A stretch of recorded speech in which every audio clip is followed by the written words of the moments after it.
Hey, this is Vince, Ham Smarter with VE6LK. Now, I have a slight suspicion Tim might flub this up. So, just in case. Good afternoon, noon. Welcome to the Ham Radio Kids Table. We are not your grandfather's ham radio. We'll rent you the seat, but you'll only need the edge.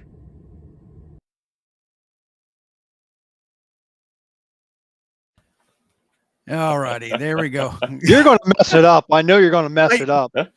You know, and I know I'm going to mess. And I was going to prep to say it, and then you had that video from Vince, so I was like, I don't have to.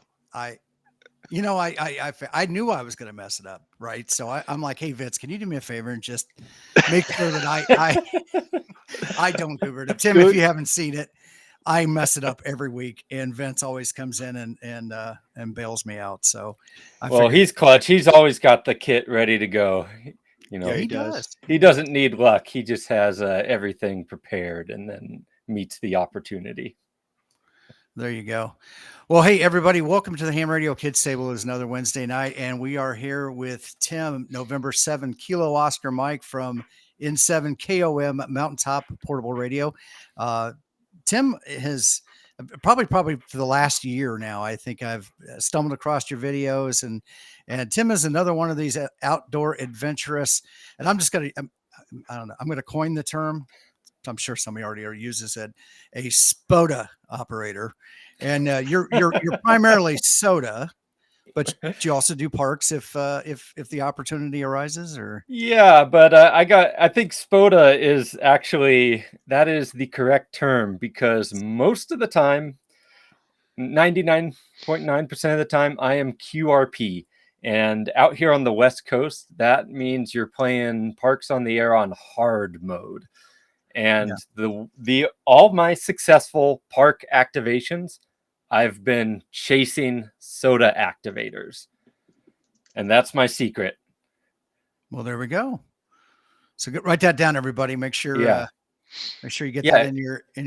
If you're having trouble getting your park contacts, go over to the SOTA Watch website and look for those SOTA spots and chase those guys, because one, they love getting the QSOs, and two, they just have an ear for weak signals. So they're kind of able to better, pull those weak stations, the QRP stations, out of the noise, and you get the S2P contact there. There you go. I've done a few of those, actually. I think I've hunted one or two SOTA operators, activators. I like to help them out. Yeah. It's a different game, you know. We up on the summits, we only need 4 contacts, and down in the valleys, y'all need 10. Yeah, but it can be hard depending on band conditions and other things, and I always like to help people out. I was gonna say, you guys work hard for those contacts. I mean, you work really hard, especially when you have to lug a payphone up the side, right. like Ara did. Holy cow! I mean, that was funny, right? And that he did that. You guys really just getting out there. I'm impressed, because I get out. I guess I have the luck of being very active in POTA, so I usually don't have a problem making contacts. It depending on the band conditions, or I guess the time of day, that has something to do with it. But 40, 50, 60 contacts. And I've been with people like Mike K at MRD, who will just sit down and throw out his call sign one time, and it's 150 contacts later. Right. And that's great, right? That's the easy side of this hobby, and having that. But then to spend, like, I watched the one video I mentioned before, the Mount St. Helens video, which is really cool. You did half of that, most of that hike going up in the dark, right? How far up were you when you finally got daylight? I think you stopped for breakfast. Yeah. Where is I want to say the breakfast stop is probably around like 7,800 feet. Mm-hmm. Maybe while we're talking, I'll just get a map out and look through that. But yeah, I like, with those big volcano summits, I'm addicted to the sunrises and just seeing that whole landscape kind of light up. and all the different colors on the clouds and the rocks and the snow. So I like to start those hikes depending on the distance to go. I'm starting somewhere around like 2-3 in the morning, sometimes earlier if there's a longer hike to do. That's the name of the game. You start in the dark with a headlamp. And let me see here. Okay, so wait, is this in? Sorry, this makes for great television here. Okay, so the breakfast is at 5,600 feet. The start of the hike is around 3,700. So that's quite a bit of gain to get up to the breakfast spot. But then the summit, of course, is 8,060 feet. So that's kind of the whole hike. And Jeff, you mentioned earlier you saw it explode. It used to be a longer hike, right? Yeah. Yeah. I remember when it exploded. Now I'm going to forget if it was. I think it was like May 18th. I'll say 1980 or 1981. I can't remember. I think it's 80 on the dot, if my memory. Yeah, I think it was May 18th. For some reason, I remember that. I was thinking 85, but I could be wrong. No, the closest thing to that. Well, we were talking earlier, and I have my jar of ash from the eruption, and it says 1980 on it. So okay, there we go. Sometimes the older I get, sometimes I get a little bit fuzzy with my dates, but I've seen lots of things happen, and sometimes I forget when they happen. But that was insane. Vince is to go up there, chiming in. He says you would have done a great job with the intro there, Jeff. Yeah, I might have. You never know, Vince. Good to see you in there. That's right. We never know, right? At least you're here in spirit and in the chat. That's all good. But yeah, with that hike, I like to start at night. Also, there's a benefit when you're coming down the mountain in the daytime. It heats up during the day, even though you're at elevation, so you can kind of avoid the heat and consequently bring less water, which means you have a lighter backpack to carry up and down the mountain. But yeah, I like to go in the winter also. I have done it in the summer now, but going in the winter, I find it a little easier to walk on snow than. I don't know if you guys have this landscape out there, but over here it's this volcanic kind of crumbly gravel sand at a certain point. So you're hiking up one foot in front of the other, and it's 2 steps forward, 1 step back sort of thing. So when you're on snow, you have crampons on and you just go up. You don't have the sliding back sensation. So it's a little easier. And then of course you can put skis on, and it makes the descent back to the car funner and faster. Yeah. So, well, I was going to say, I do remember there was a video that I watched of Adams when he was up. They were doing something, and there were several people up there. And I'm not sure if it was video. Radio. Yeah, I don't know if it was a radio specific trip that he was on, but he had a radio. I think he had a KH1 with him, and he was up there, and just the view from where he was at, the snowfall, the serene, peaceful. That is something I would like to experience, and we just don't have that here in Indiana. We have, I think, 4 summits here in Indiana, and maybe 3 of them are on private property.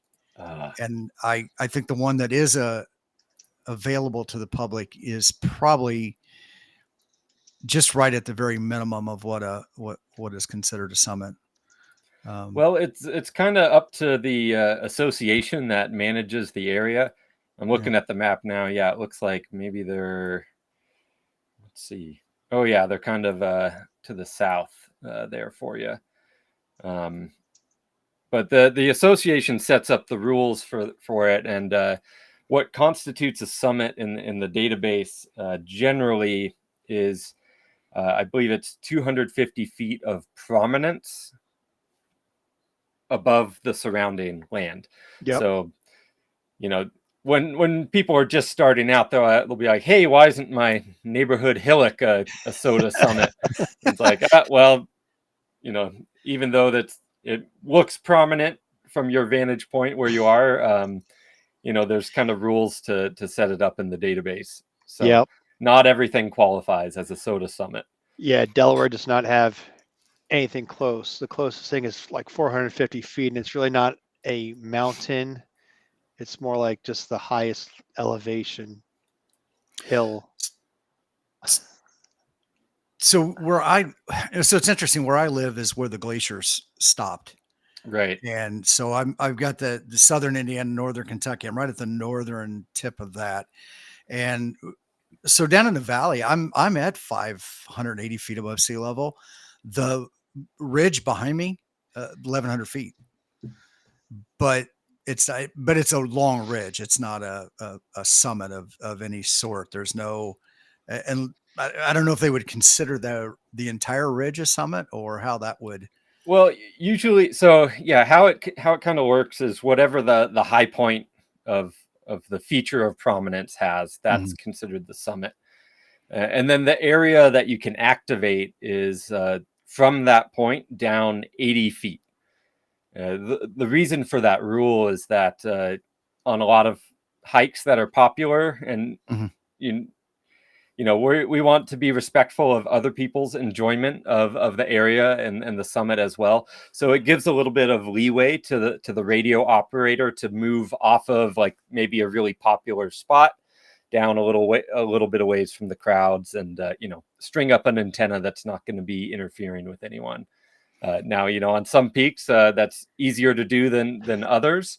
It's kind of up to the local geography of how big that zone is. But yeah, there's some ridge lines where it's just a huge area that you can activate in for SOTA.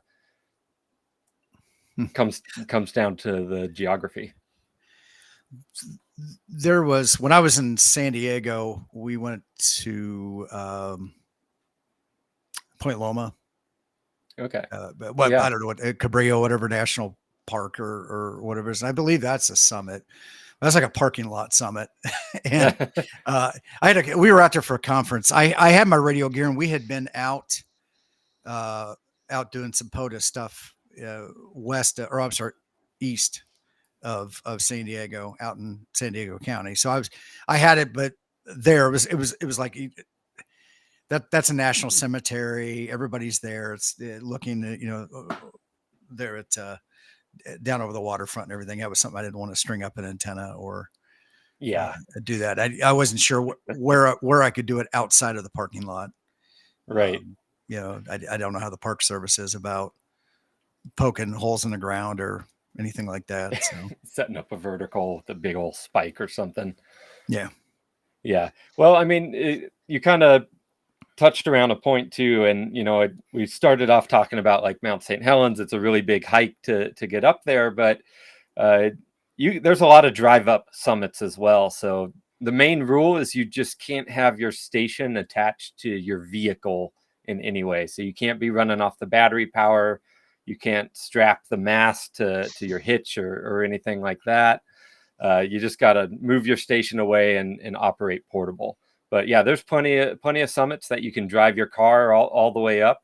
Some of them are even paved. But yeah, the points are kind of based on the association and then different elevations, bands of elevation in that association. So that's why you can, in Oregon, there's a lot of summits south of the Columbia River that are 4 points. And then, 6 points. And then you go across the river and into Washington, same elevation, but they're 4-pointers. Just kind of depends on the state and how they've set up their rules locally.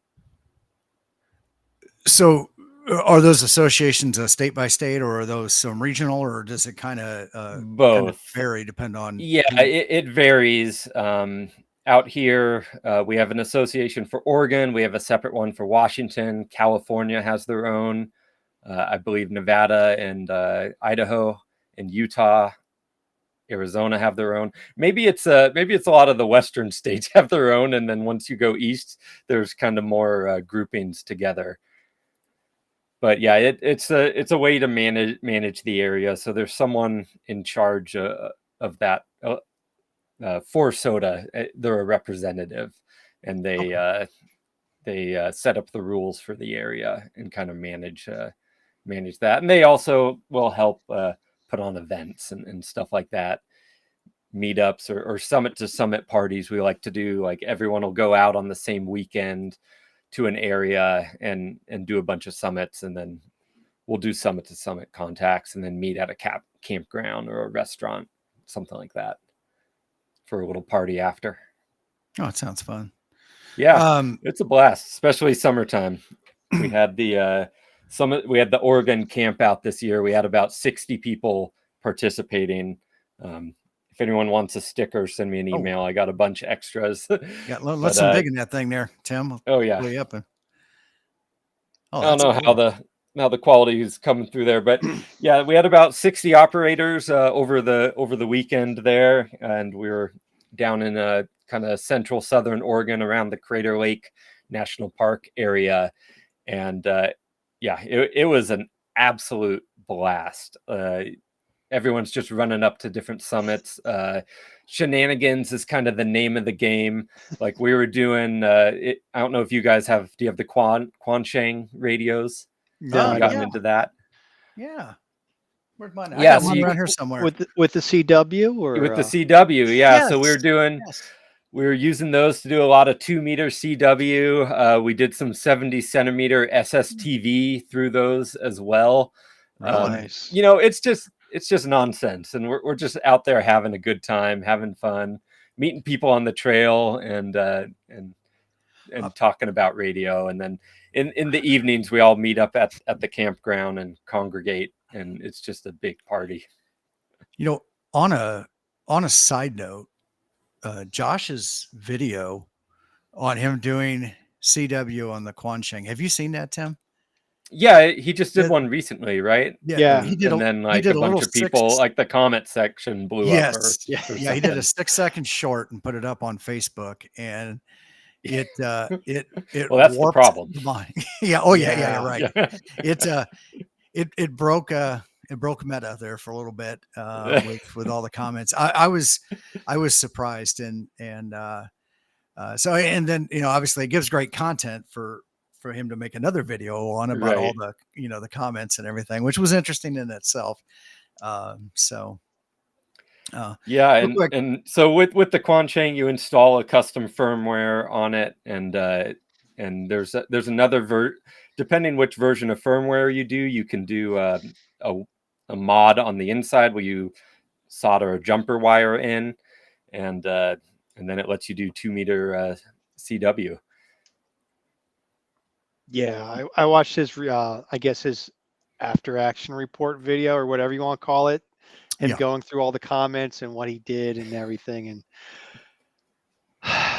And man, people just love to comment on the obvious or the not so obvious, or make up stuff, or, oh, this is the law. There's no law. There's no rule. You're not going to get busted by the FCC police people. Right. You really could do anything you really want to within the bounds of the FCC's regulations. Oh, don't get me on the high horse. Well, I'm just saying, because he was doing CW. Josh was doing CW on, I think it was like 144 or something around there. And he did on 146.5 too. People were just losing their minds over it. They're losing their bowels over it, to be more direct. But it was just funny how many people said, you can't do CW there. It's for voice only. Well, so you know, that's reading the band plan closely, right? Yeah. Well, that's an interesting commentary that gets me twisted up every time when I hear it. And once again, part of the reason for the kids table, right, is there's a whole lot of people who have come into the hobby over the years, and I'm not saying don't follow the rules, but the FCC gave us a very loose set of guidelines. There's some areas that are very firm on what you can and can't do, and everything else is kind of in between, right? You've got your upper and your lower areas of operation. We don't have fixed channels. We've got a Right. a spectrum of frequencies to operate in, and we get some modes. And so many people nowadays are afraid to experiment, to try, to just go out and do something different. Well, this is the way the Google machine told me I had to do it, and that's the only way to do it. And so there's a lot of that, unfortunately, where instead of just regurgitating something that they've heard, they should just go try it. Go try Well, that something else. If you've got a thought, make a hypothesis and run with it. We are an experimenter's rate. yes, but a Sorry, lot I'm of making people an AV forget. again. A lot of people forget that, and they read it on the internet, so it's true, or they believe whatever they believe, and social media propagates that. And even with radio, it happens. And I kind of do like those videos. They're a train wreck, and I like to Well, watch train wrecks. there's some Well, it's entertainment what the value it's side what of the it. algorithm wants too, right? Yeah, and it's just funny when people go over those comments that they might get for the craziness they might do on the air or show people. People just lose their minds. It's fun to watch. And well, like CW is allowed everywhere. On the you can do CW on the SSB portion of the HF bands. Have you two ever done a cross mode contact? No, but I don't know how. We were talking about paddles earlier, so I don't know how much I you do CW. I just did my first forced. I was forced against my will to do a CW contact in Heck front yeah! of Well, a whole now crowd you of got people. checked that one off. You got the nerves done. Yes. You're off to the Well, races. So actually that was one. It was you know Mike and Becky, the ham radio duo. Yeah. Okay, so we were down at Huntsville at the YouTubers fundraiser lunch thing that Kyle and all those guys put on.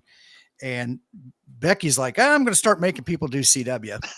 And so she went with one radio on one side of the pavilion. Mike sat there with another radio. And so he was helping people decode, and he would work with you to at least, teach you the basic exchange of to key it out. And that's what I did. I keyed out my exchange, and and he helped translate it for me. So I guess technically that was a cross mode. Well, I mean, the contact was made on CW. There was just another person's brain doing the decoding, right? And a lot of HF radios will have a decoder built in, and people will use that. So there's no difference than just having a person next to you helping translate. Yeah, absolutely not. No, I've been trying. Have you seen the SOTA Plus channel? Oh yes, with Mark and R. I was watching one of their videos, the couch video last night. Yes, so Mark does a real, and this is such a smart thing to do. And if you read the CW Way of Life, that book, it kind of does the same thing. I don't know if he got it from there, but instead of so he was helping someone do the sending, and the person understood which key of the paddle was the da and which was the dit.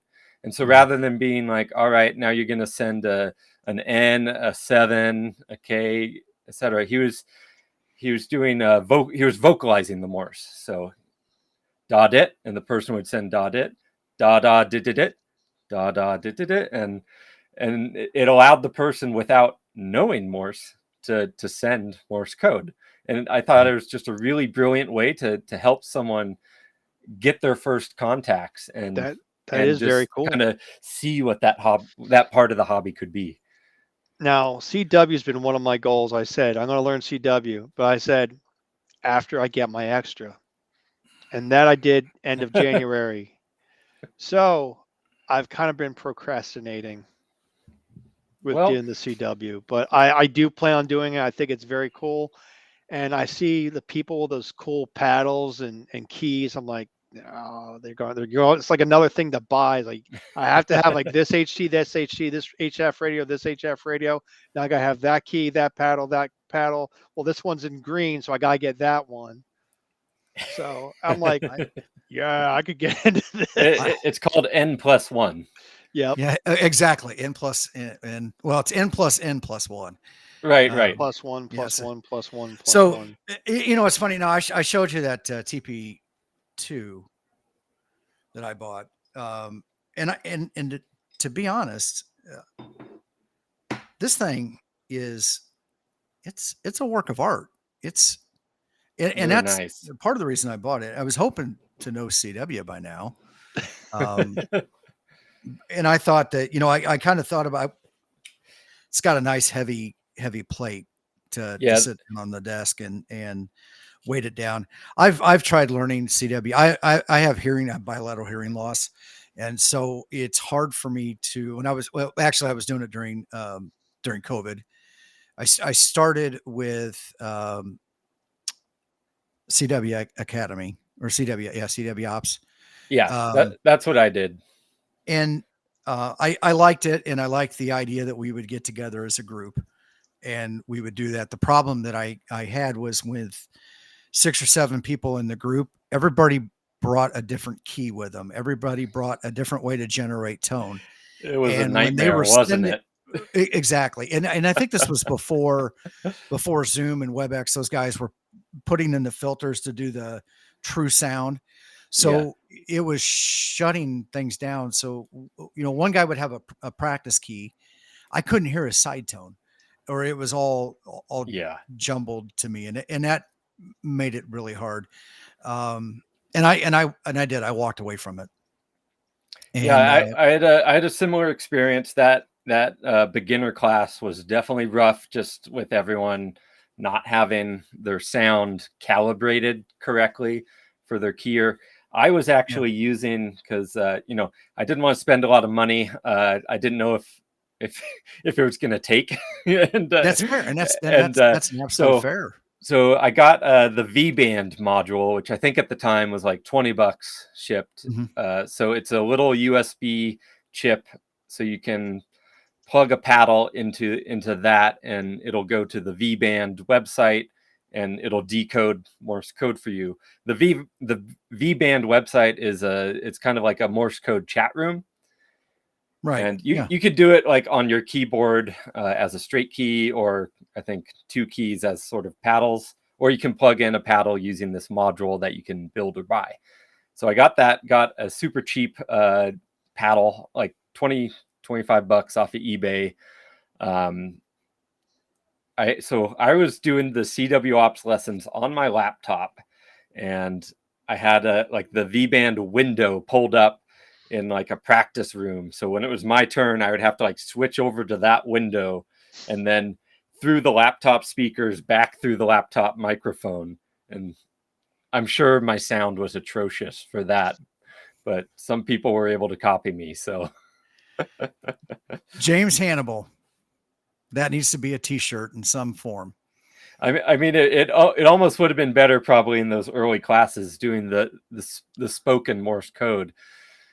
Did it, and just having people translate that back and forth. Yeah, and the facilitator was really good. He was a nice guy, and he tried helping out, but it wasn't the other people. It was just my ability to hear it.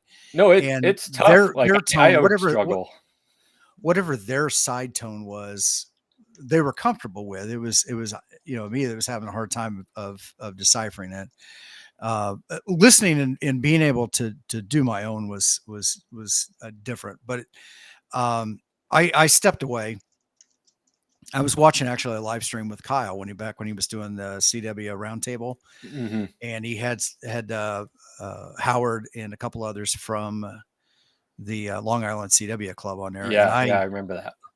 I just started looking around their website, and I see a listing for learning CW with disability. So I click on it, and they've actually developed a device. It's a haptic feedback device that will go in the audio chain, and it triggers the feedback device to oscillate for dits and das. And so I have one now. I unfortunately have not been able to commit again time wise.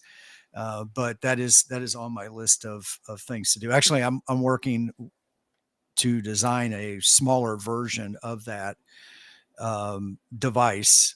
The one they've got, it's a tabletop device, and it's good I've size. seen it. Yeah, it's really cool. And it's great for people who aren't going anywhere. And I'm looking at this from my perspective. I'm in my early 50s. I have in hearing aids, and I'm noticing more and more guys, and I don't know if it's just the hearing aids have come down in cost, or like right now I'm wearing Apple earbud Pro 2s. They're my hearing aids now.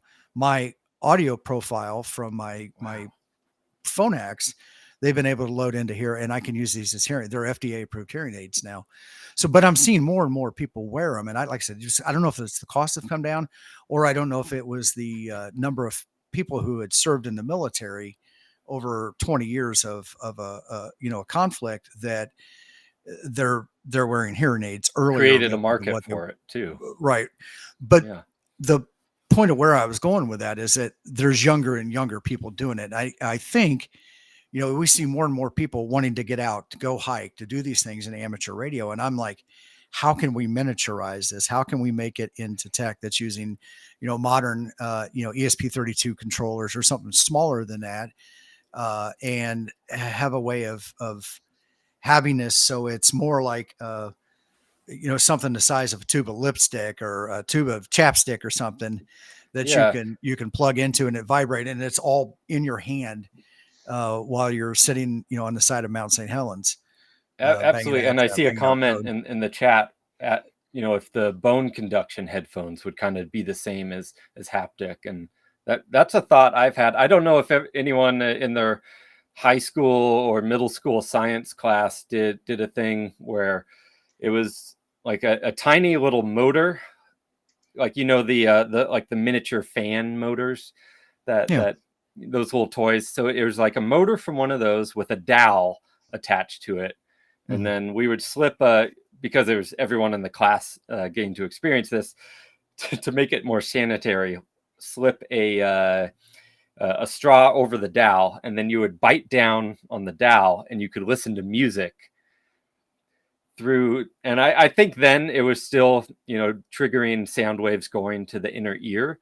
But that's always stuck in my mind, of like having that sort of vibration or haptic system, that maybe it could be worn on the neck or the wrist or something, and be able to provide that CW feedback. So on the wrist was something that we were talking about, and depending on everybody, there's obviously varying degrees of hearing loss, and the types of damage.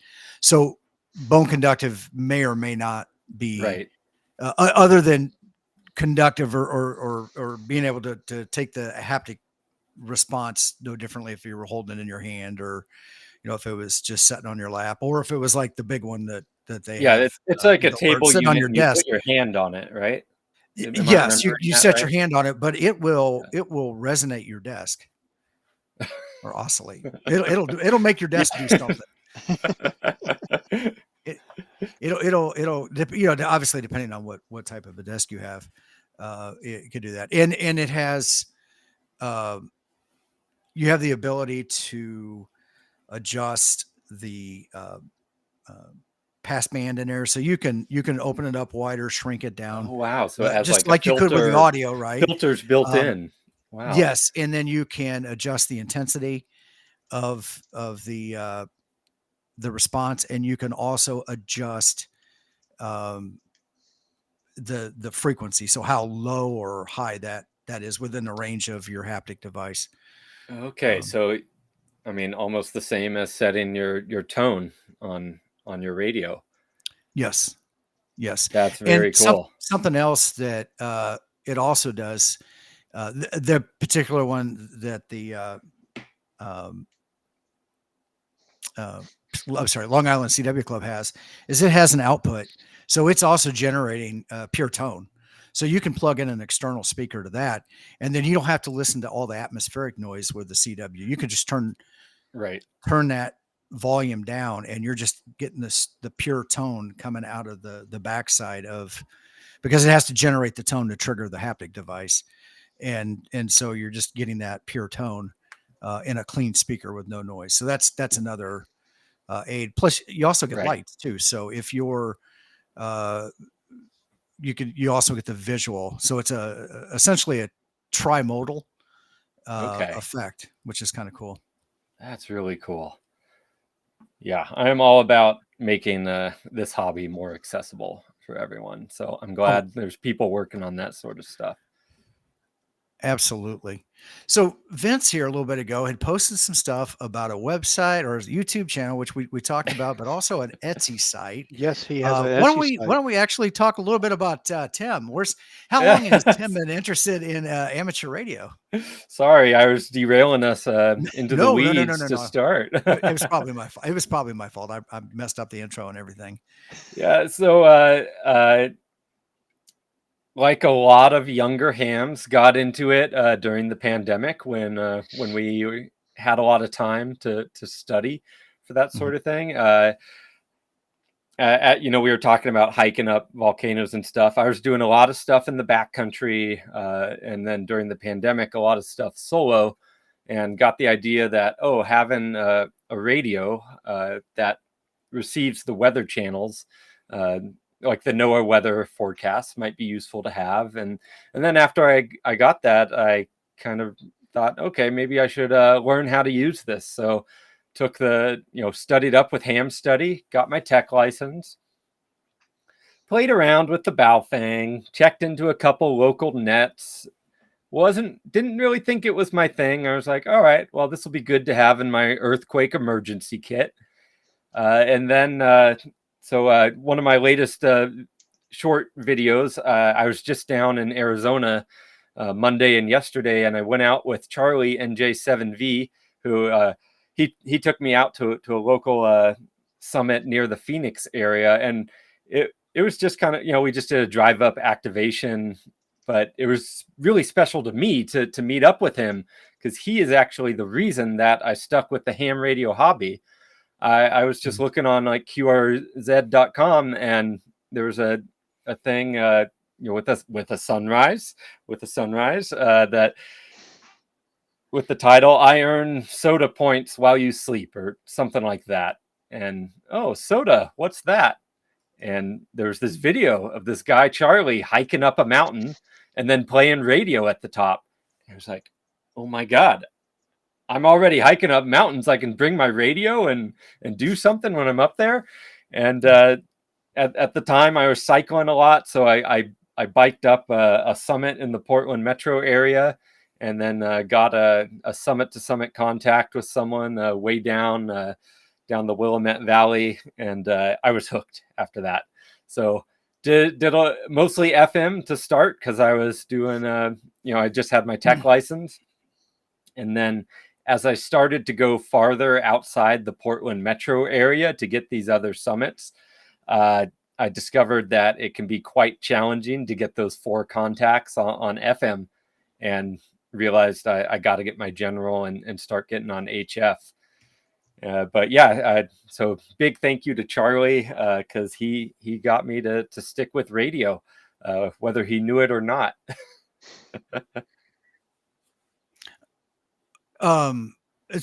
Alan, punk rock ham radio. He comes on the Kids Table with us. Alan's from Southern California and LA area, and he's got his start in, I'm not sure how long he had been licensed. It's been a while. Because he was a tech, right? He's got all these mountains in his backyard. Mm-hmm. That was his thing, was hiking and getting up, and he could do most of his activations just with an HT, and didn't need to go beyond the tech. But so he lives here in Indiana now, and he's had to turn in climbing up sides of mountains to be able to walk out on Lake Michigan in the wintertime, which was a whole nother adventure we went on when he was we were doing winter field day. Very cool. Yeah. So now that he's doesn't have that luxury of having all those hilltops and all that VHF, UHF traffic. He's gotten his at least his general. I'm not sure if he's got his, Jeff. Does he got his extra yet? I don't think he did. Does. Yeah, but you know, he's living his best life out every weekend. His content is and, great. It's a lot of fun to watch that.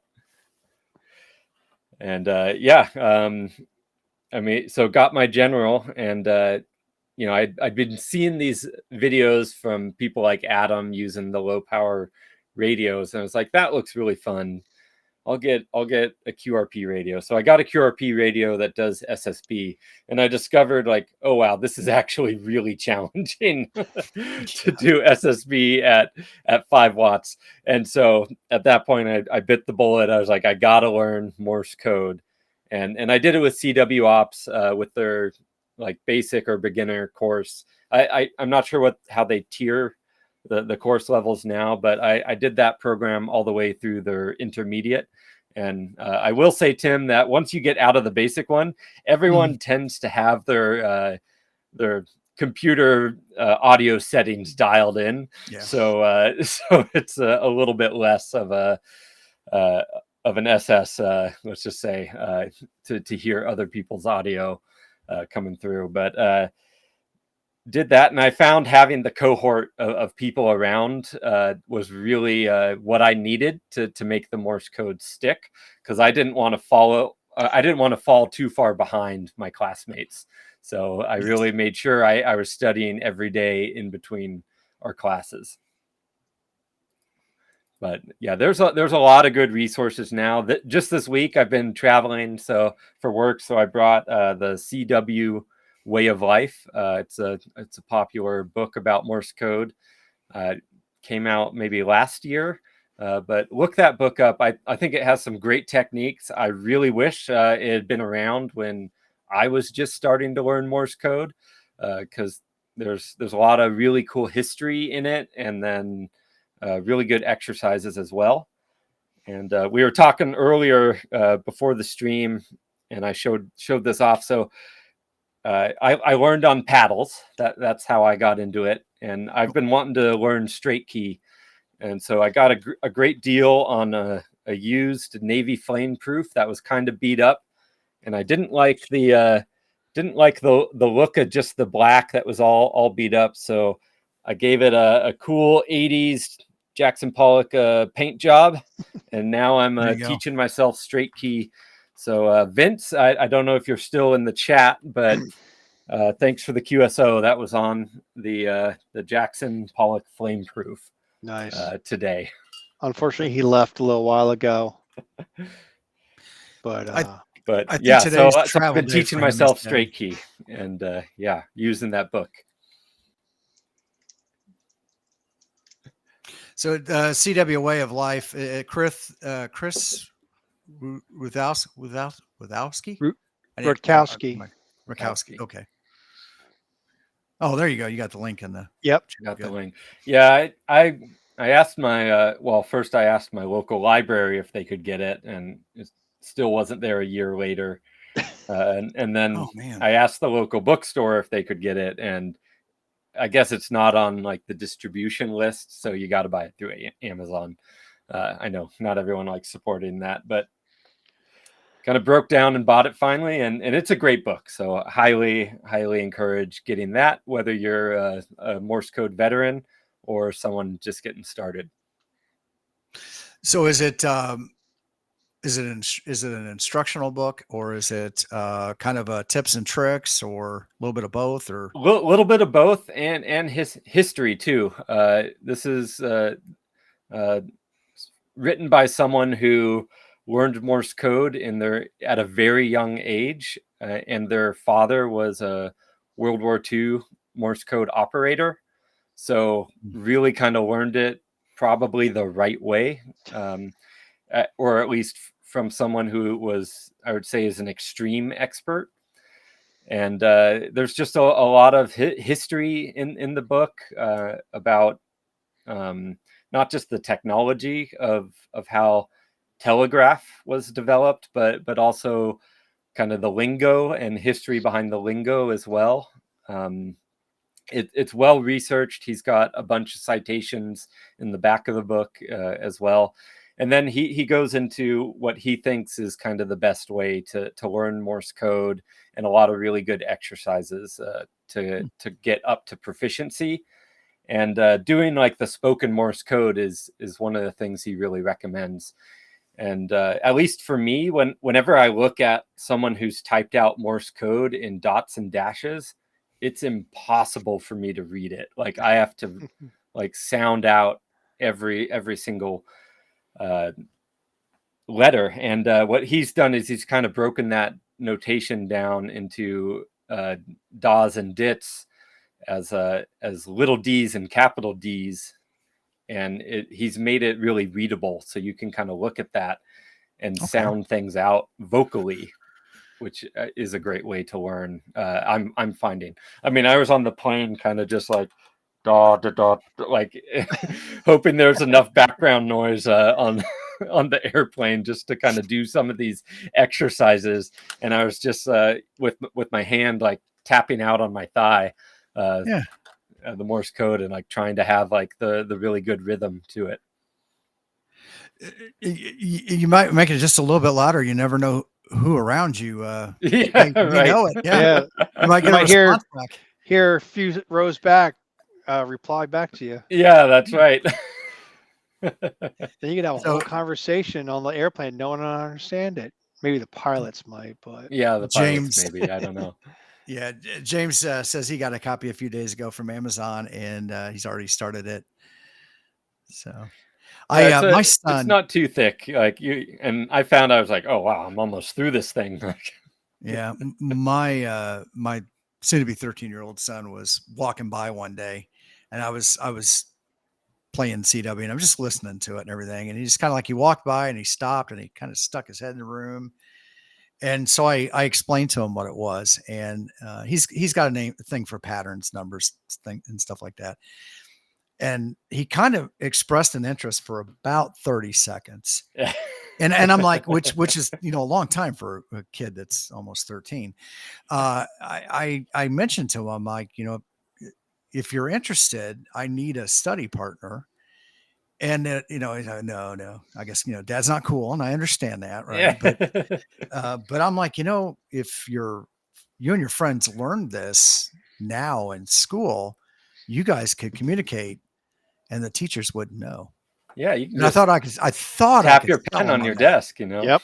Exactly. I thought I could sell him on that. And then once again, he gave me about half a second of thought and then said, no, walked away. And that was the last of that conversation, but I presented it. I did present it to my son. So, you can pitch the code talking to him as well, or you just got to start code talking to him. That might figure out what chores you got to do. Yes. Yeah. I find though that with him, he's one of this. If you just drop it out there and let it marinate a little bit, and then don't say any more, he may or may not think about it down the road, and then come back to it later. Yeah. So, well, yeah, I mean, I Morse code is most of what I do nowadays. And I mean, when I was just getting started with this hobby, I never would have thought that I would have learned Morse code. But with the low power radios, it's just such a more efficient way of communication.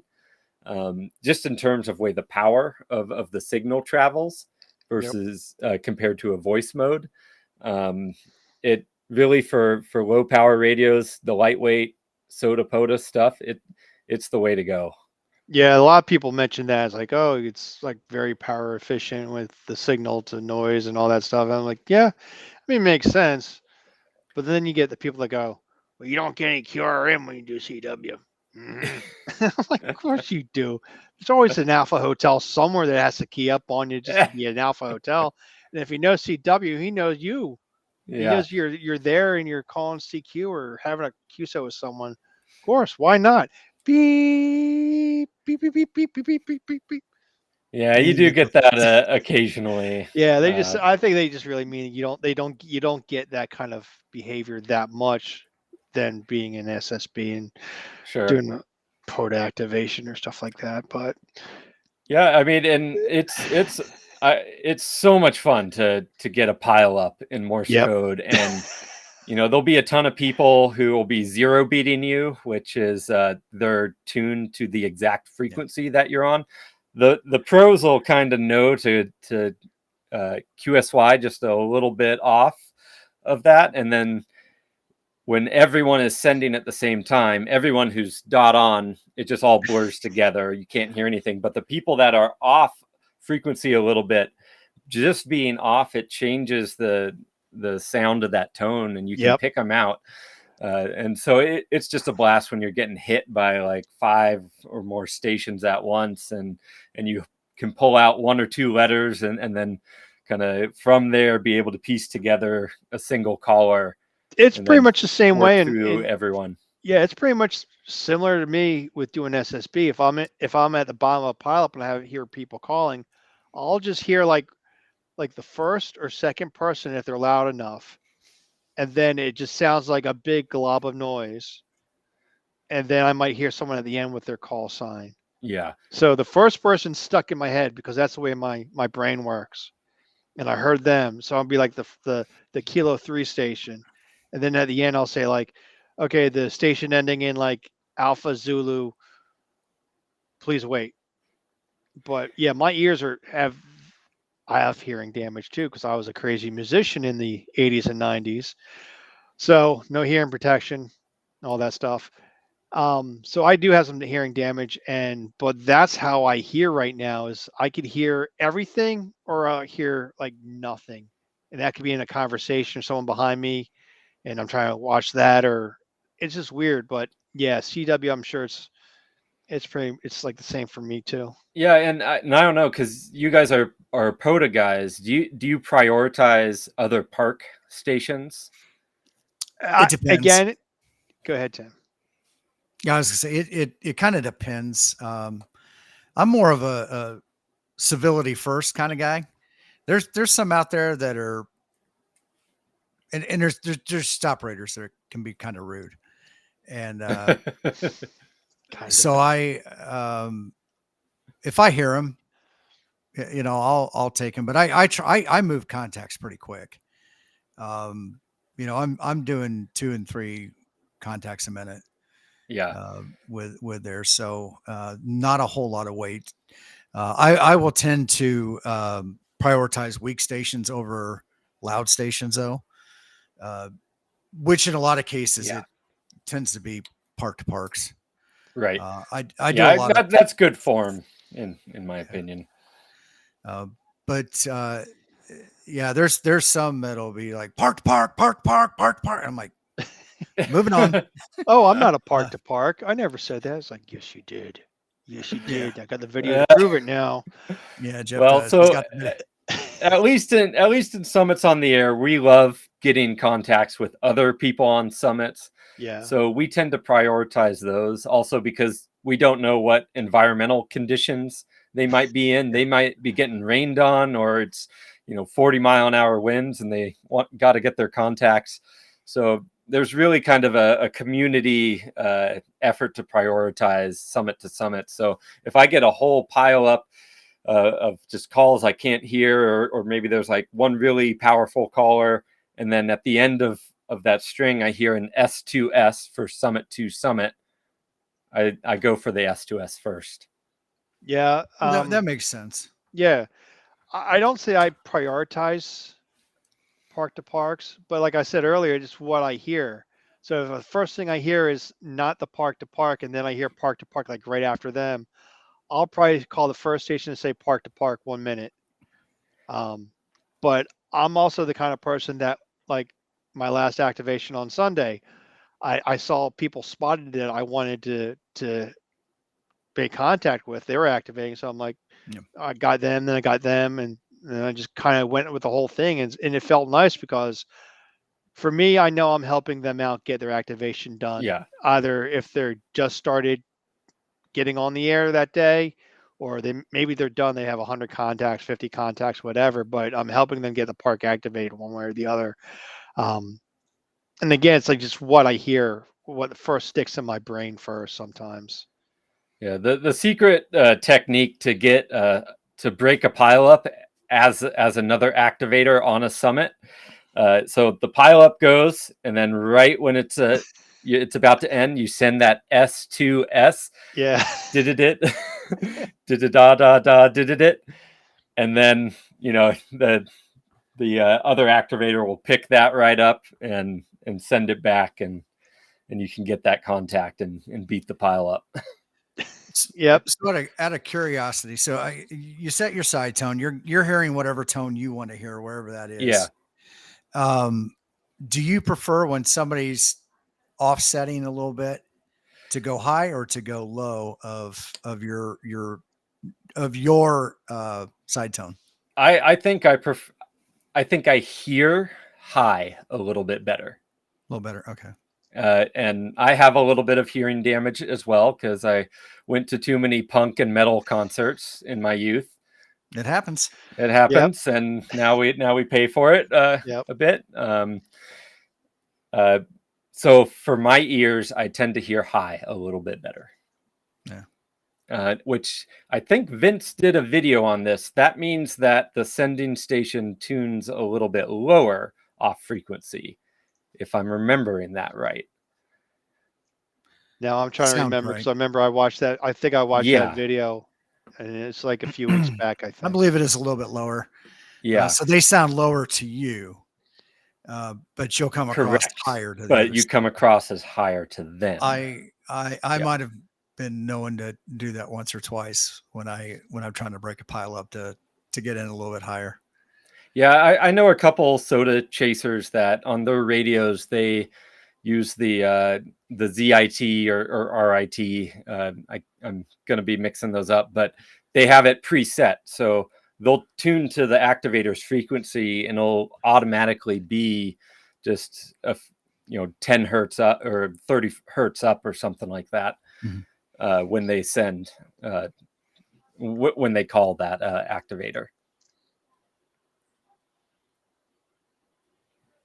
So you have an Etsy site too, it looks like. Yeah, so I started making fun ham radio stickers when I got my YouTube channel going after a little while. So just trying to, have fun with the hobby. Let's see, here's my NASA Summits on the Air one.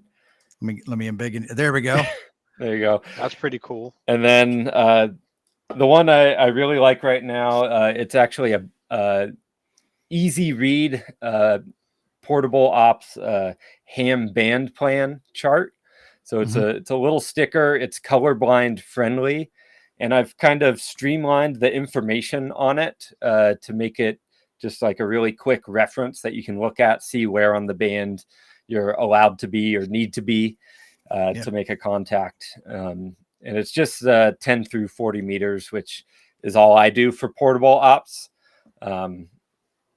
So that's why I didn't do the lower than 40 meters on that. But I don't think I have one on my desk to grab right now.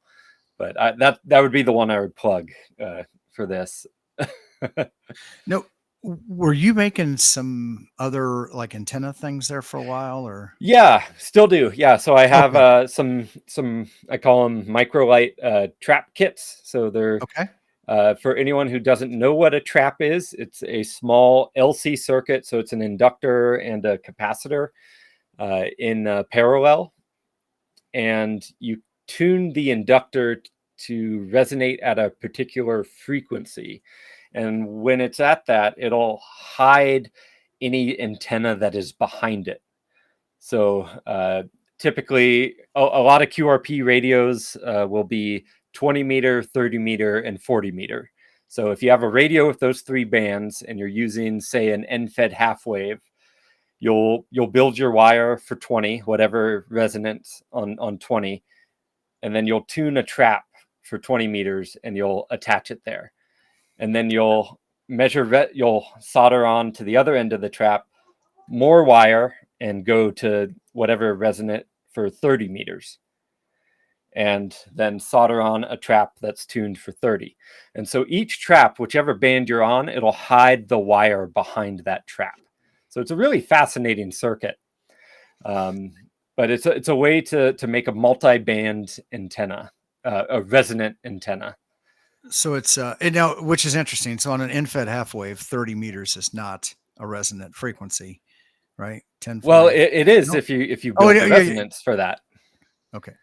I think what you're thinking of is that you can do a 40 meter end-fed half wave that is also resonant on 20 and probably also resonant on 15.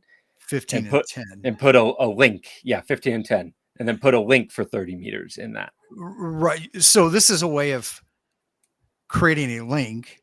Yeah. with an active element that will pass anything other than 30 meters, or whatever the frequency is. Yeah. Through it. But when you're in that band, when you're on 30, it'll hide the 40 length. It's so you don't have to go out there, pull the antenna down, separate the link, and create that. You're electronically creating that link that will hide or disconnect the antenna behind it. Yeah, from the radio. That's correct. Yeah. So it just depends if you like to get up or not, which I think getting up to adjust antenna links has its own virtues, because your legs don't fall asleep when you've been sitting on like an uncomfortable rock or something. I suppose, a lot of it really just has to do with the situation. Are you in an area where it's easy to get up and down? Are you in an area where it's easy to take your antenna up and down? It may not be. You might only want to make that the step out there on the edge of the ledge one or two times, but not every time you want to change bands. And depending on the condition, you never know what you're going to get, right? Yeah, and it just comes down to operating style. How do you like to operate too? I say bring all the traps and all the links. bring everything, right? Bring them all. Bring it all. Yeah, and then another little widget that I've been making. I got a 3D printer this year, and it's a little wire end insulator. So you feed the wire through the little holes, and then it's got a big hole that you can tie a rope to or whatever. And it's a way to attach. Sorry, I don't know how much, but it's a way to attach something to the end of your wire without a knot. So it could take some of the guesswork out of, okay, I've got it for resonance here, but do I need 6 inches to tie a knot, or like how does that affect the resonance of my wire? So it allows you to do that if you don't want to tie a knot. Well, another thing that's actually nice about those, if SWR will vary based on your surrounding conditions. Yeah. So having the ability to adjust that end can give you some flexibility in standing wave if you don't have a tuner with you. If you're, if you've got your antenna tuned on the ground at home for, 40, 10, 20, 15, and all your bands with your traps, but then you get up on the side of the hill and because you don't have a tuner with you, you're packing light, that very easily come in there, and slight adjustments can make the big difference there. Yeah. And so I sell packs of those in my store, but also the design is up on printables. So if anyone has their own printer, they can go ahead and print it themselves. But yeah, with tuning resonant wires, I have a metal roof here, and I learned very quickly I cannot tune an antenna in my side yard here, just because it gets affected by that. And if I take it somewhere else, it's way off. So I got to go to a park with like nothing around and have my nano VNA set up and do my tuning out there.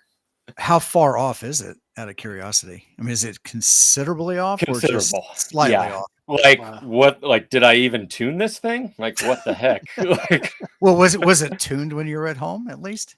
Yeah. Like I tuned it up at home, and then I got out on a summit, and like the radio's SWR meter was just like off the charts. It's like, okay, I got to figure out something else right now, because I think that's the culprit.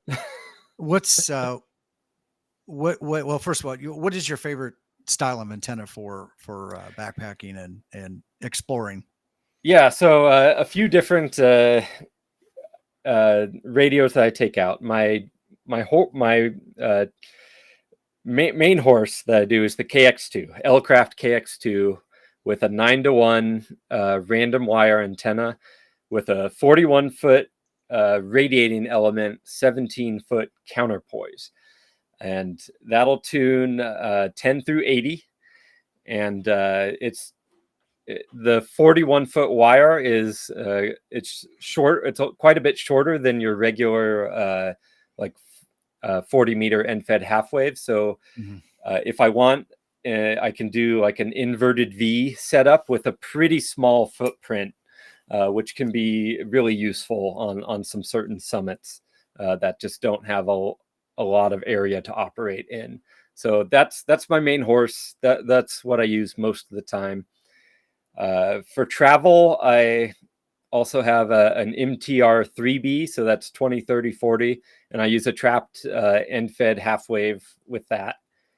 So that's the mountain topper. Yeah, that's the mountain topper. I have one of the old baby blue ones, and I use a rechargeable 9-volt battery with that. The L-Craft has I think a tuner you can tune a coat hanger with. Yeah, the mountain topper, they do not have an integrated tuner, do they? No, they do not.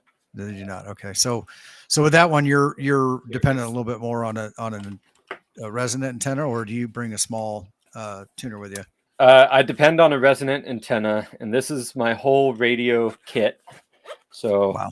So you're in the 1 pound POTA challenge there, huh? Or I guess the 1 pound challenge. Yeah. So this has the radio, my key. Oh, golly. I got it so excited. I forgot to embiggen you there, Tim. There we go. So it's got the radio. It has the Morse key. It's got my 9-volt battery here, and it's a little hard to see, but the red wire is, I think, 26 gauge. No, I think that's 30 gauge. The red wire there is 30 gauge. That's the antenna. And then I have earbuds and the cable to hook up my battery, the cable to hook up my Morse paddle in this as well. And then I take like a 8-9 foot mast to get it in the air, or I'll just kind of string it along some bushes or something like that. So this is a nice travel kit. Lately, I've also been traveling, or not also, but instead I've been traveling with the KH1, which has that vertical antenna and a tuner on it. I find for travel, that's really convenient, especially if I'm going somewhere and I just want to have a really small footprint and not bother with stringing up a long wire where maybe there's going to be like other tourists or something. Because you can just sort of do the wire, throw your counterpoise out, and operate from there. It is a lot more challenging though, because it's quite a compromised system. When it works really well. But if the bands are closed, you can be calling CQ quite a bit and not be getting anyone. So you had the Navy key there, which is a straight key, and you said you're learning that. So I'm assuming your paddles are your, I guess, key of choice at this point, or? Yeah. I exclusively for portable ops, I use 3D printed paddles. Adam K6ARK has a couple different designs. One is novel to himself, which I use quite a bit, and the other is kind of I would say we can call it a knockoff. Maybe he calls it a knockoff too, but it's a knockoff of the Palm Pico paddle. If you're familiar with reimagination, perfect. It's a reimagination because for a while they weren't being made, and so it's kind of a similar thing where the paddles will slide back into the case when you're done operating. Actually, I think I have those. I might have them here. No, I'm like, where's everything else? But anyway, so I use 3D printed paddles exclusively for portable, and I I tend to just hold it in my hand and operate with the other hand. I have used an ashi paddle, which is a Japanese plastic paddle. It came with a leg strap, which I discovered is really useful when you're operating in the snow, because you don't have to sit down and get your butt cold. You can stand up and then just kind of operate off your thigh, which is really convenient in the snow and cold. Yeah, I watched one of your videos where that's what you were doing. And usually in winter, I log with pencil and paper with Write and Rain paper. I don't know what you guys use for logging, but lately this summer I've had a lot of work travel, and I've been exclusively logging with the Polo app, and I am just loving it. It is a fantastic app, and I highly recommend it. Checking it out. One of the SOTA specific features that I absolutely love is if I'm doing a summit to summit contact, and I have cell service, or data service, and the other operator has spotted on the SOTA Watch website, it'll automatically grab their summit information and add it to the log, which is really cool. Yeah, we've had Sebastian on a couple Oh, times. cool. I am technically the unofficial spokesperson, or no, ambassador. That's it. Nice. I'm an official, unofficial ambassador for Polo. No, I really like it, and I use it almost exclusively. But I tell you what, being around in the hobby as long as I have, and you still see it today. A lot of the software was written in the late 90s, and it really hasn't changed. And as long as it'll still work, nobody's going to be pushed and forced into writing something new. So they're still just working and adding to something that's 20, 30 years old. What I like about Hammers and Polo and World Radio League is that this is a new push on it using modern technology, and they're all doing good stuff, and they're all kind of pushing each other in a roundabout way to do better, right? To one up each other in a friendly manner. And it's at the end of the day, we all benefit from that, which I thoroughly enjoy. I'm glad that they are doing it. So I support the portable logging wars of 2025. Yeah, and I will say, I'm sure the other apps do this too, but what I love about logging from my phone when I'm traveling is I can just export the file and then upload it to SOTA database. I don't need to transcribe anything and then upload it. I've been doing it while I've been walking down from the summit, and then it's like, boom, log is uploaded, got the points. So love that feature too. That is a nice feature about these, being able to do it. Now the World Radio League, if you're connected, my understanding is that's real-time logging in their database, and you can use their app if you're going to be offline. And then once you're connected, it'll get loaded up. And then the other two are a little different, but it's not a big. A lot of times when I'm somewhere where I at least have basic LTE service that I can do that. And if not, I just wait till I get home, and that's the first thing I do, and I get it up there as soon as possible. Otherwise, because I'll forget about it, and then it'll be like a week later or 2 weeks later. Yeah. Yeah, I don't forget about it. I want those sweet SOTA points. Yeah. It's all about. Well, you've worked for them. My gosh, climbing up the side of Mount St. Helens. I mean, I guess that is the difference with SOTA versus POTA. 99% of what we can do, we can just drive right up to it, work out of the back. Heck, I started, not that I still enjoy doing what I call tailgate POTA, where I just drop the tailgate down in my Bronco and I set up in the back. But I've also been doing a lot with the 891 and an ATOS, and it's also pretty nice just to drive right into a park.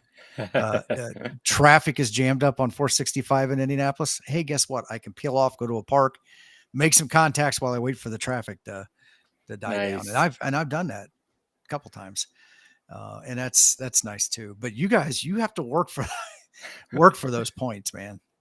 Sometimes. Yeah. I mean, it again, like I was saying in the beginning, it's not based on the effort for the points you're getting.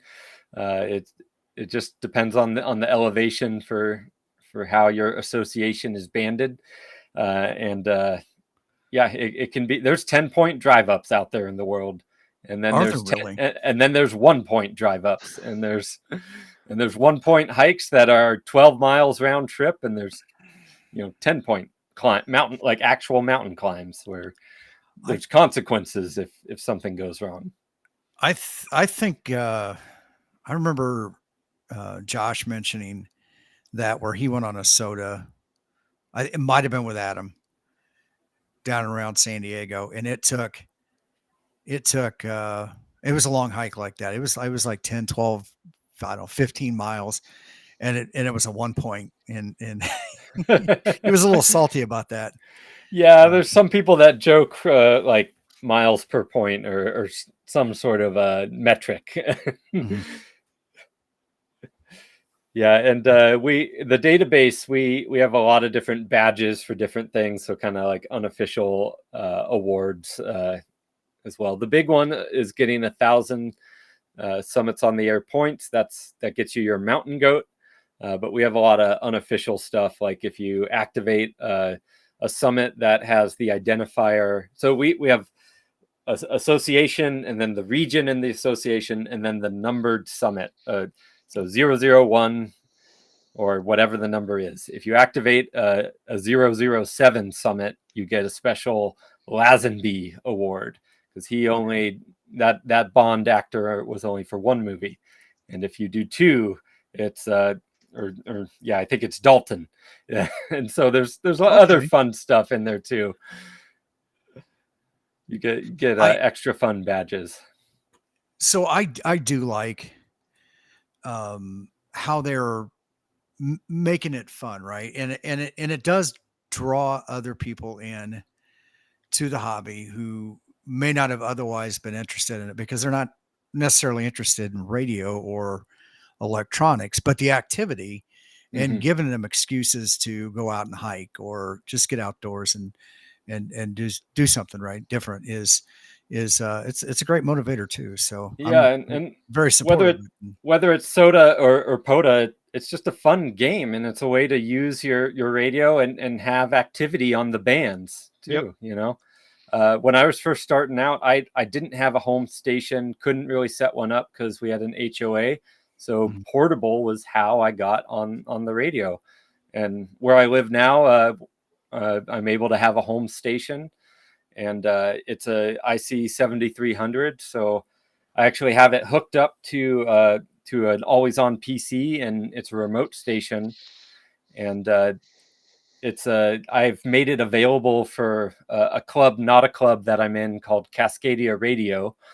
And that, so members of that club can apply to use my remote.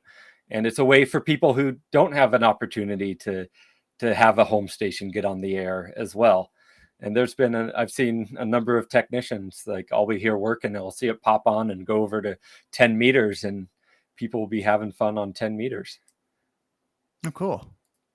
So I don't know if you could see it in the background. I have a Flex here at the house, and yeah, I was like, that looks nice. That looks fun. I don't normally have this, that's hard for me to work back there, but I like it for that fact, because I travel with work. And so if I'm at a hotel, I can fire this thing up. Yeah. And Wi-Fi on planes is getting pretty good now. I chased a summit yesterday when I was on the airplane. Really? Yeah. In CW or in CW? Yeah. How are you? So were you keying your radio back home then, or? Yeah. So the software I use, it's free. It's called remotehams.com. So so my always on PC that the radio's hooked Mhm. up to has the server side of the software, and then on the client side, there's a Windows client you can get, and also an Android client. I think it's a paid app, like $5 or something for the paid Okay. app, and you key it, so you type in what you want it to send with Mhm. your phone keyboard. So it's not like you're able to do a straight key or paddles with it, but I can press a button, it sends my call sign. I hear my call sign come back, and I get the signal report from the activator, and then when it's my turn again, I type something like RR UR 59973 back to you, BK. Oh, And you're not doing aeronautical mobile? no, because it's the remote station. It's right Yeah. here, But I did go over to the Slack and say, yeah, that was from the airplane. The future is now. There it is. Nice. So James is asking, I bet you can't wait till the 7300 Mark II. Have you been It looks following really that? cool. It I does. think they're, looking through that feature list, yeah, they're checking the right boxes. I think having a separate receive antenna is really cool. That's probably the feature I'm most excited about on that. As far as, am I going to get one? Probably not, because I try to be economical as I can, and the Mark I is doing a really great job for my situation here. I will say I'm excited for people who don't have an IC 7300, because I think the Mark I's are going to be coming down in used prices, and it'll be a great time to snatch those up. I think right now, what did I see? Under 900? Oh, I've been 900, seeing them 900. Yeah, I mean, that's for they're 700, 750 shipped in continental US. Like, yeah. No, I'm talking about brand new ones. oh, The the new ones. ICOM has, yeah, right now the ICOMs, I think they're clearing stock. And so their Yeah, pricing that's probably is got brand like new a ones is rebate attractive. on it or Yes, something. yeah. So through like all the major retailers, they're doing that, at least Okay, as of yeah. last week. Yeah, I mean it's a full feature radio. It's even new, it's been at a great price. Yeah. I got mine used from a local guy for a great deal. So just couldn't say no. It came with a power There's supply for $700, and he threw in like 30 feet of coax. Like, I jumped on that fast. Like, I will be there right now. Like, I don't blame it. My first couple radios I bought were used, and and it was people who are getting out of the hobby, right? yeah, And they and wanted that's to what see this guy was. somebody use it, and so I started with an 897. I still have the 897 on the rack here.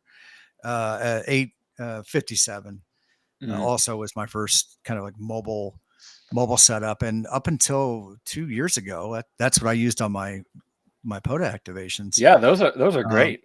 100 I watts, like, oh yeah, and yeah, all mode, and yeah, all mode. So you can do the 2W sideband, or two W to the 2 meter sideband, 70 centimeter sideband, yeah. um, and that's that's kind of nice too. I have a 7300, and when I got the Flex, I actually started taking the 7300 out in the field with me, Nice. and I just keep it in my truck. So it's there whenever I can stop and drop the tailgate. I'll set the 7300 up on the tailgate, and just do POTA activations from there. I like the sound quality on the speaker. I think it sounds rich and good. So Nice. Yeah, I do you run that off your car battery, or do you have a separate battery I for I those? used to. I had wired in two 40 amp circuits from the front to the Oh, back. wow. Nice. But now I've got a 300 amp hour battery that I keep in the back of the truck now to run auxiliary stuff, refrigerators, things like that. And then I use those 40 amp circuits now to charge that battery while the truck is running. Nice.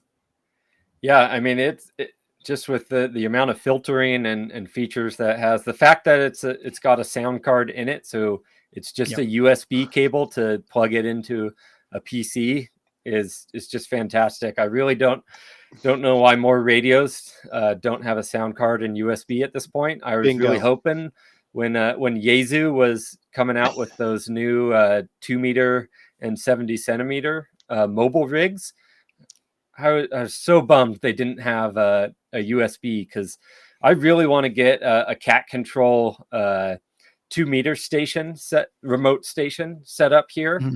So that my friends can chase me on 2 meter SOTA when I'm out in the mountains.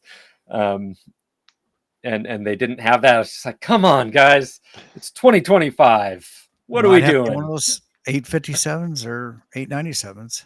Yeah. Okay, I'm sure you can find those for. Yeah, those I've seen those like $500. But yeah, mostly QRP for everything else that I'm doing. So I was curious. You said your first radio you got, and you did QRP SSB. What was that radio? That was, I want to say it was a LNR FX4C, maybe. Let me see him. FX4CR? No, maybe not a 4C. Maybe it was like the 4A. But it was an LNR precision radio. They don't make them anymore. Yeah, I think it was the FX4A. And it just wasn't up for what I needed at the time. Like, I'm sure it's a fine radio. Okay. I just I was newer to the hobby and really struggled with it on a few outings. I was calling CQ on SSB for like an hour, and I would get one contact. So that's what kind of broke me. I was like, I gotta learn Morse code. I was actually surprised when I was using my FX4CR. I had accidentally set whatever, might have been 10 meters to 5 watts, and I actually was making contacts, and then I looked at the power. I'm like, oh my God, I was at 5 watts. And I'm like, hey, that's pretty cool. I think I'm going to do some more of it. When band conditions are good, they're good. Yes, they are. Is the Jeff, is that radio? That's a 20 watt radio, right? Yes, the FX4CR is a 20 watt battery. Radio. Yes, there's no internal. No. Well, there we go. Yeah. So that was my first HF radio. All right, that's a pretty cool little radio. I kind of think there's a I don't think you that made the FX4CR actually, I don't think it was original design. It looks like it was kind of like acquired from this design for the FX4A. Yeah, it's probably just a similar design, but it's a nice little radio. I think so. Yeah. And so what I ended up doing for my second HF radio, I got, and this was before they were unobtainium, but I got another LNR precision radio, bought it new from them, but the MTR 4B, so 20 through 80 bands there.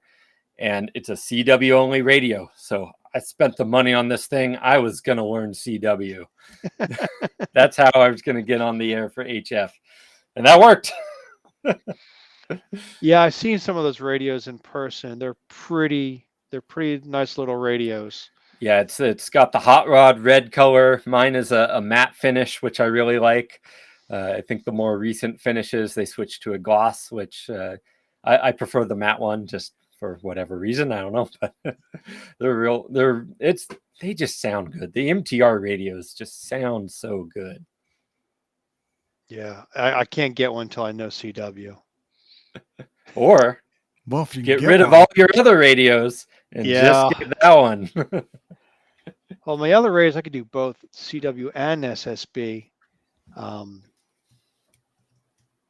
But that's pretty cool because the video they have on their site for the MT3B has like the Pico paddle. Maybe it's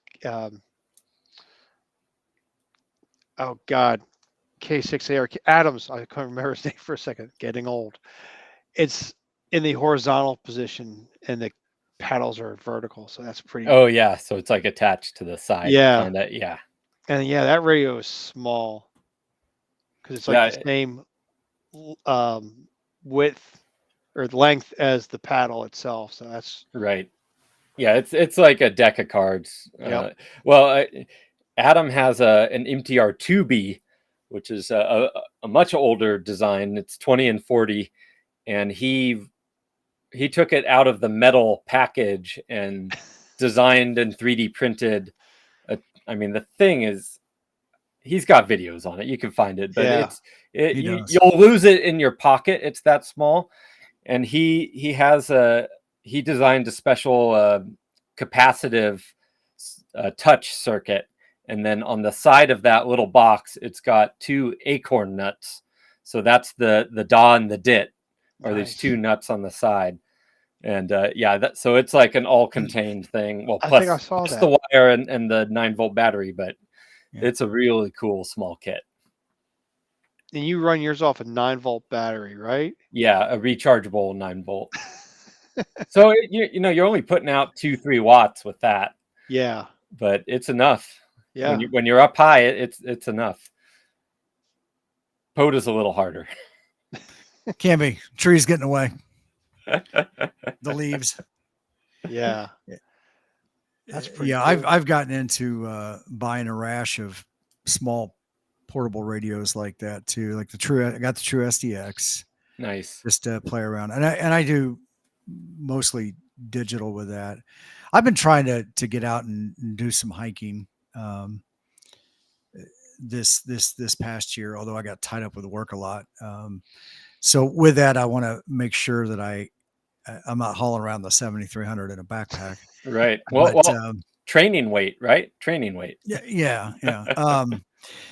So the True SDX, I have an IC 705, and I take that when I travel with work. Although I'm looking for something smaller. I do have actually James is asking about, have you considered about a QMX? Yeah. So I thought about buying the kit for that when it first came out, but I have an unbuilt QCX kit on a shelf over that way, and I finally decided, I was like, I shouldn't buy more projects until I check some of these off. So I think now with the tariffs, I don't know how it is getting those over here in the States at this point. Not that I need any more kits and radios, but I think the boat has sailed on that one. I think unless I pick one up used somewhere. I think it might depend on when you've ordered it. I kind of know because I'm following the QMX Groups IO channel. Yeah, email feed, whatever. They're from what I've seen, they're great radios, and I was kind of eyeing one, the full size QMX, because there was someone that with the development board made an ATU mod for it, and so I was like, oh, that would be real. It's kind of like Elecraft K1 esque. Getting that sort of setup. So that's why I was curious, but I decided not to pull the trigger on that project. How much were they asking? Married this summer. I've been busy, man. Yeah. Don't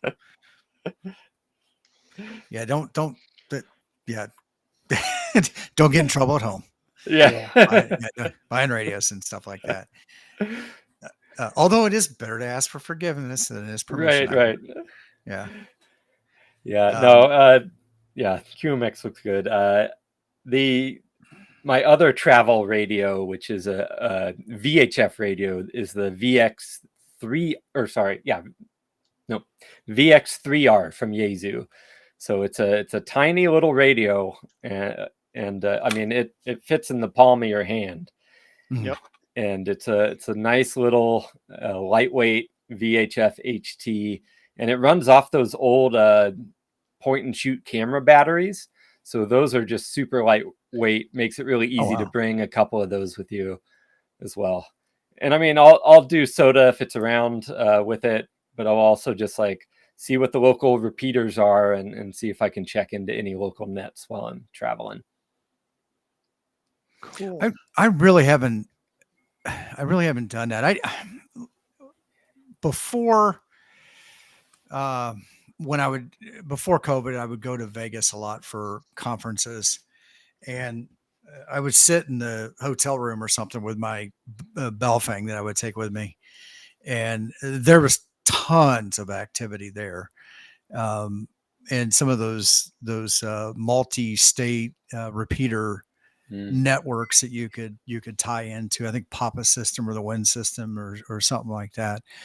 But a lot of places when I go to, it's kind of like it is here. There's not a whole lot of traffic, and generally it's traffic time. I think around here in Indianapolis, there's a lot of traffic on the repeaters, in the morning rush and in the afternoon rush. But other than that, it's pretty much crickets. Yeah, I mean, here, if there's a net going on, there'll be traffic, but I throw my call out when I'm driving around a lot and don't hear anything back. You don't get so I do cruise with 14652. Yeah. On my radio, and then so I'm also usually beaconing APRS. So on there says I'm on 14652 if they've got a radio that will see that. Nothing. I also have built an all-star node, and I have an all-star node that's in the truck. So I'll turn on the hotspot on my iPhone, and it'll link to it, and then it'll link me into the all-star network. And I have been talking to more and more people on there, just because you widen that net of people that are listening. So, and that's been nice to kind of expand that horizon. And Jason, the Ham Radio 2.0 Jason, he has a hub server, so other nodes feed up into it, and it redistributes it. So it's like a large conference call, large voice over IP conference call that then goes out to endpoints that transmit out over radio. So you use your local HT, regular FM. You don't have to have any fancy radio to do that. It hits the hotspot, or it could be a all-star enabled repeater, a traditional repeater, and then you're in the network and you're talking to people. So sometimes there's repeaters that are connected. Actually, when I threw my call out the other day, somebody thought I was local to Pittsburgh or wherever that repeater was that was connected to the network at the time. So it's kind of interesting, and it's like digital without having to make a bigger investment to get into it. So I do hear that a lot. People are on linked repeaters. They don't know they're linked, but they think that whoever they're talking to is local to them. And I've heard it a few times recently too. You're in Los Angeles. There must be some tropoducting going on between here and the East Coast. but I like the fact that technology is around and people can get onto those, be heard on those long distance repeaters and be able to talk to others. Like the all-star stuff is great. I think it's better than the digital voice modes. I think its quality's much better. I like FM anyways, analog FM, just because I think it sounds better. It's richer audio than digital's so narrow.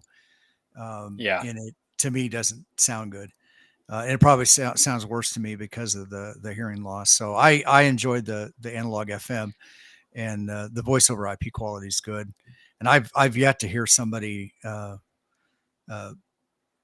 R2D2ing on All-Star.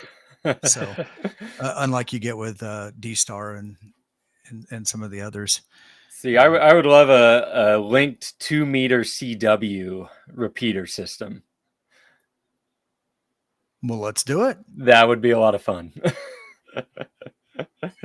So you can do that with with your because you're just using FM, right? So you're just modulated FM. No, the Quansheng is true CW.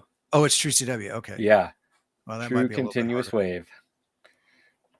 You would need a receiver. I don't know. It's just like shenanigans, right? It's just like something ridiculous, and it would probably make some people angry on the internet, right? So You don't have to let them get angry.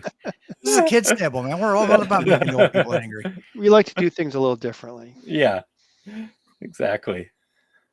All right. Well, my God, holy cow. We've been on here for almost an hour and 45 minutes. Tim, that's good. I like this. Great conversation tonight. I appreciate you coming on. And it's good to finally get a chance to meet you in person. Yeah, absolutely.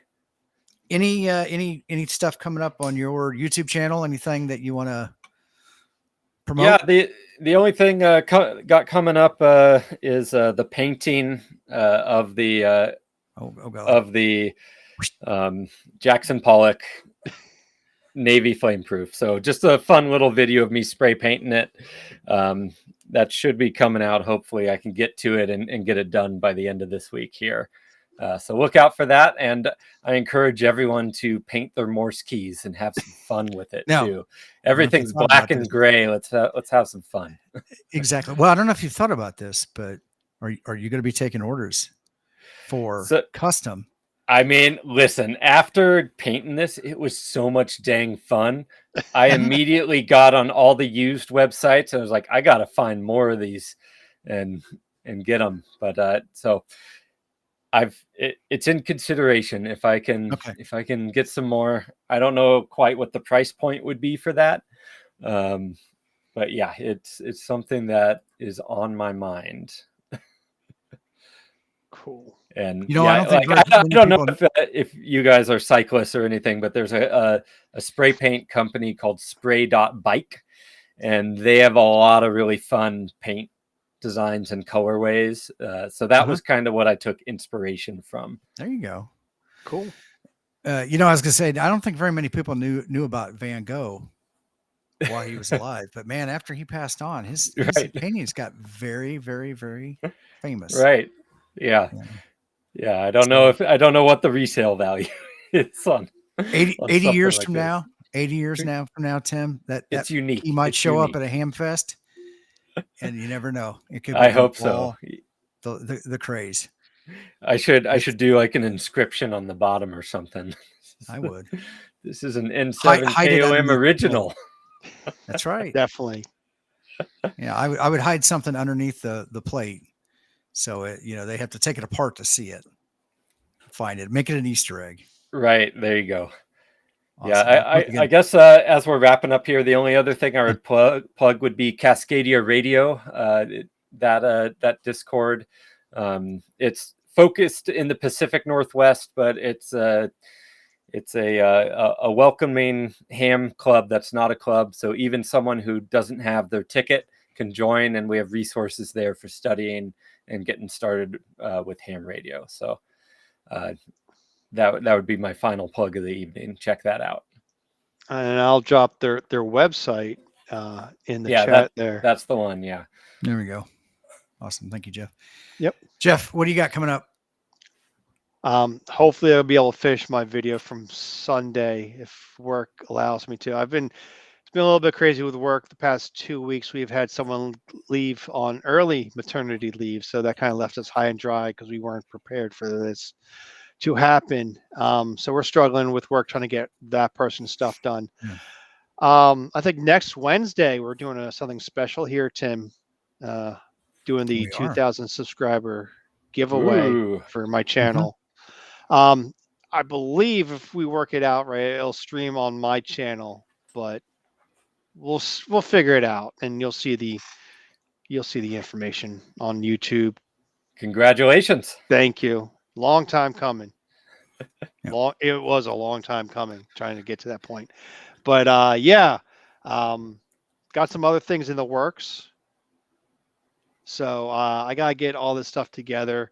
7 prize packages for the giveaway. So you got to be there, and you got to be a subscriber too to win, because I will check to see if you're a subscriber or not, and we'll randomly pick another person just from the list.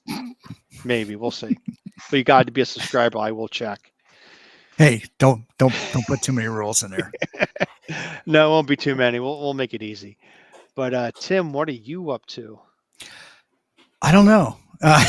So I have been studying for Morse code. Oh, well, I need to do that too. Yeah, my big work project is finally wrapping up, and I've pretty much told them myself and my team are going to be hidden for the next quarter. Don't call us unless something breaks, and that should give me some time to get back out. So I think CW is going to definitely be on my agenda this winter to do that. I've got like 17 different keys around here. And speaking of Navy keys, I did pick up Mike and Becky are making keys, kind of a straight key. Becky is a big proponent of learning on straight keys, and they have designed their own key. So I picked up that in the Navy version with a Navy knob on top of it. So it just came in the mail. So I need to figure out how to use it too. So it's actually the only straight key I have, and I'm up. They say that's the best way to go because you become more in one with it. But I also like the paddles too for the convenience of traveling around. So yeah, I mean, I learned on paddles. Now I'm learning on straight key. I'm sure there's benefits to both. You're going to pay the piper one way or another. I would say whatever gets you on the air. I agree. Exactly. Yep. I agree. So that's what I got coming up. And I think, I think that's about it. It's tomorrow night, Thursday night premieres, and then Coffee and Ham Radios, I think, is on tomorrow night at 8. Somewhere in there, I think Jason might have something going on too. Yes, he is. He's having another Let's Make a Deal with Gigaparts. Has that been finalized on the?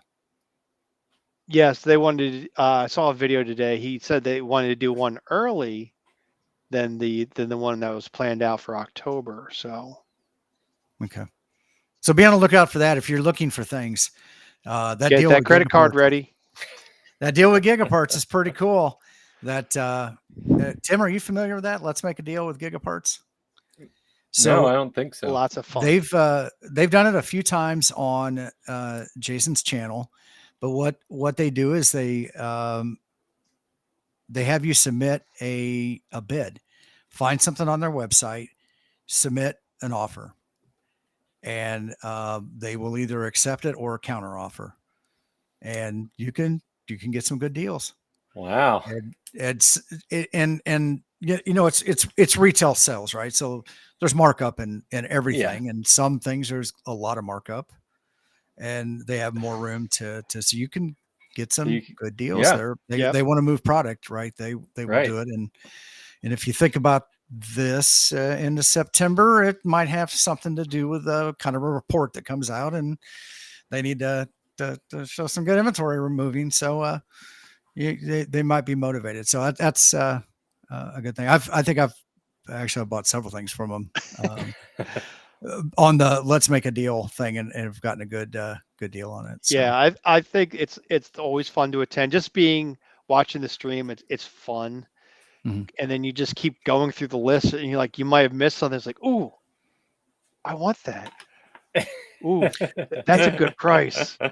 And the other nice thing about that too is that if somebody makes a bid, X, Y, Z and 10 or whatever, and they throw out a number and they either accept it or they send out the counter offer, that's good for anybody that wants to buy it.